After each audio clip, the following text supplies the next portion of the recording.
اور بیلنس اور امبیلنس کا احساس اس سے پیدا ہوتا ہے. وہی کوکلیا ہے نا جی، اس کے اندر ہی وہ گول سا کوکلیا کہتے ہیں اس کو؟ جی، اچھا ٹھیک ہے. اسی کے اندر وہ لکوڈ. وہ بہت ہی غیر معمولی حساس چیز ہے.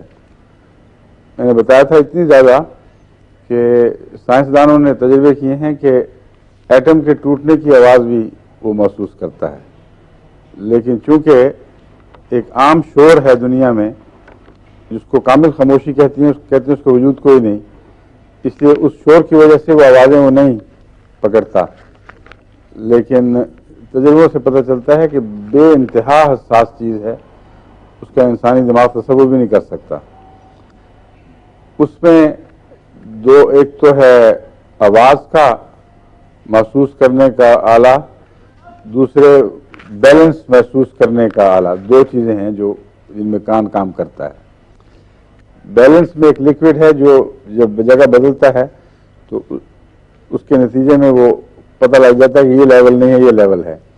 تو آٹومیٹک ہمیشہ کے لیے ایک لیول کا آلہ اندر لگا ہوا ہے.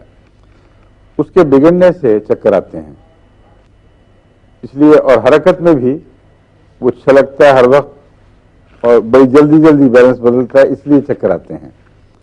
تو ایسا شخص جس کو حرکت کی وجہ سے تکلیف ہو یا کان کی بیماری ایسی ہو جس میں اس لیکوڈ میں خرابی پیدا ہو جائے یا اس کا جو محسوس کرنے کی جھلیاں ہیں ارد گرد وہ اوور سینسٹیو ہو جائیں، تو اس کے نتیجے میں جو چکر ہیں ان کا علاج